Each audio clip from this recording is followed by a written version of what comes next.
All right, well, hello. I'm Richard O'Leary. I'm an anesthesiologist in private practice, and I'm also the great looking doctor featured in the icon of our new program named GasCoder. And what GasCoder is, it's a little program put together, designed primarily for anesthesiologists to assist them in their billing as far as looking up CPT and ASA codes.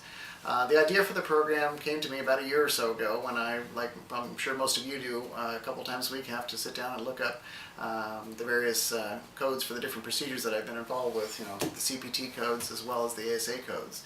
And as I had my trusty iPhone with me, I thought to myself, wouldn't it be handy if there was some way that I could get all the codes onto my little phone, which I take with me all the time anyway, to make my life a little bit easier. And so what I did is I recruited a programmer to help me out with this, and over the last 10 or 11 months we've been able to put together a program that does exactly that. It allows you to type in the name of whatever procedure you've been involved with, and then the program will provide for you a listing of the most likely matches based on the CPT database.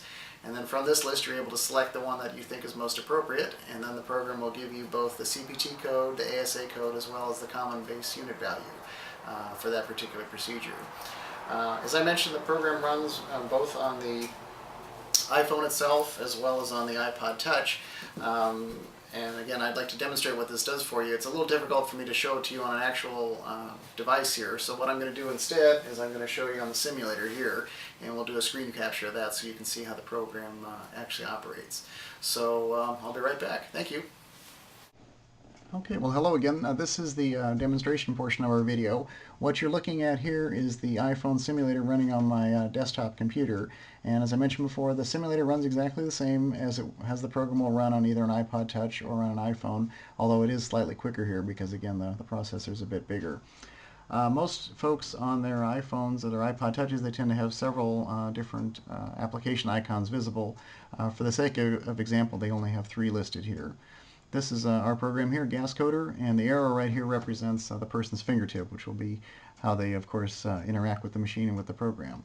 So to get the program started, obviously, you just click on the button, and it pulls up our cover page, and then it goes directly into the search phase. And again, it tells you pretty much what the program's all about. You can search for keywords or CPT codes, and so you can either type in the name of the operation that you were involved with, or you can type in the CPT code that's appropriate to it. So say you were involved with a craniotomy, you can just type in crani, like so, and again it'll give you a list of all the listings that contain those letters. If it's in the middle of the word or at the beginning of the word, either one. And as you can see here, for ease of reading, it's also been highlighted. So you can scroll down, figure out which one you were involved with. Let's say, for the sake of example, you were using this one. And you just click on it, and it'll take you right over to, there's the CPT code number, there's the anesthesia code number, and then there's the base unit value. And some of the different codes, there are alternate codes that are available, or there's other different instructions that you might want to think about while you're doing the coding. If it's listed in the Crosswalk database, it will show up in these windows as well. One of the other things that I've done to hopefully make the coding somewhat easier is to put in some of the more commonly used abbreviations, such as open reduction and internal fixation, of course, is ORIF. You can just type in ORIF and the name of the bone that the procedure was done on, and it should take you directly to the listing for that. So let's go ahead and do that here. We'll click on the bar, we'll click on the X, and you can just type in ORIF. And again, it'll list all of the different ORIF procedures that are available. And then we'll go ahead and type in the name of the bone that they were working on. Let's say they were doing a femur. And again, by the time you're halfway through the word, it's able to pull up the different answers for you. So again, and again, you can pick out the one that's appropriate to the surgery that you were involved with. Click on it. There's your CPT code, there's your anesthesia code, and there's your base unit value. The other thing that this program is able to do is able to search directly for the CPT code as well. Say you're working with an orthopedic surgeon who's just done a rotator cuff surgery, and he tells you that he thinks the CPT code is 23420, but he's not certain.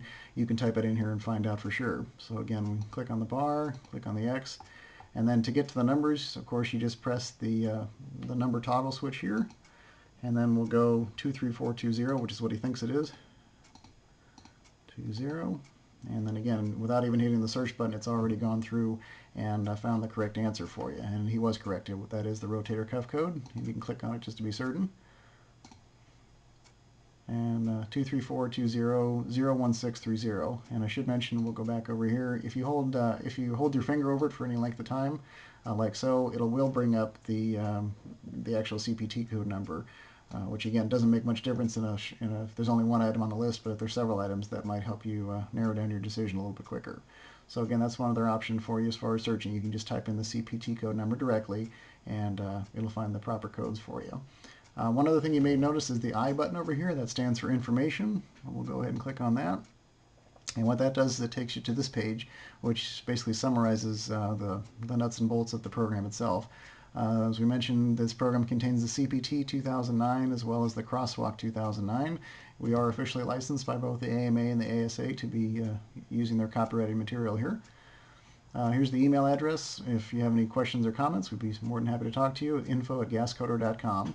And the way the program is written, if you click on this link here, it'll take you directly over to the iPhone's email program so that you can start writing to us right away. Similarly, this is our website address here. If you click on this link here, it'll take you over to the Safari browser on the iPhone, and again allow you to look at our website directly. Dr. O Web Design is our parent company. We're based in Los Gatos, California. Nick Dalton is our programmer. He's based out of Denver, Colorado.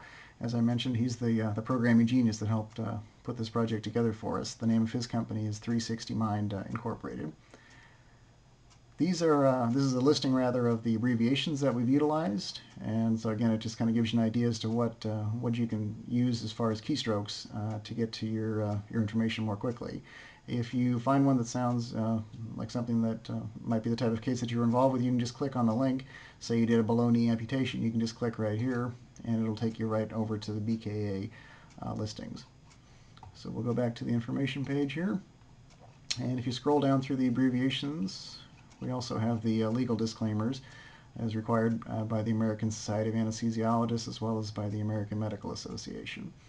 So those are available for your use as well. And that's pretty much the main operation of the program. The next portion of the video, I'm just going to walk you through the very brief setup procedure, and then you should be on your way to hopefully some easier coding. Thank you very much. Bye-bye.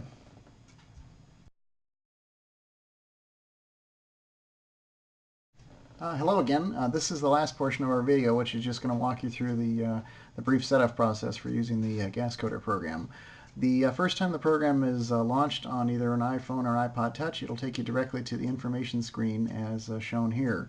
You'll notice there's an accept button at the bottom there, which requires the user to accept the terms of the agreement, which as we showed before are listed at the bottom there. It also illustrates to them what databases are in use and so forth.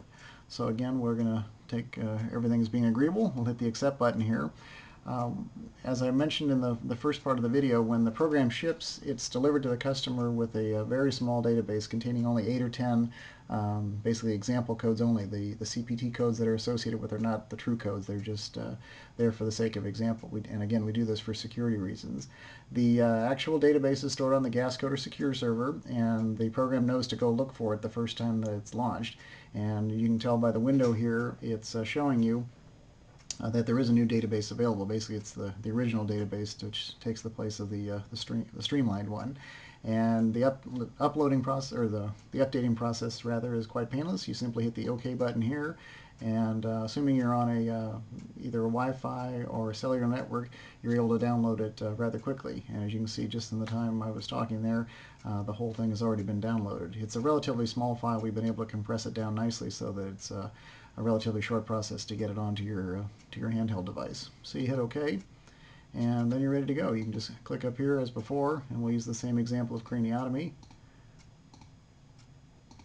And as before, there's your answers, and again, so the database is up to date.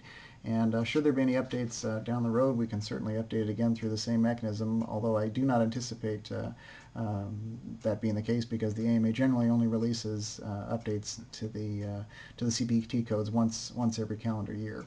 So again, that concludes our demonstration, and I wish you happy coding. Thank you.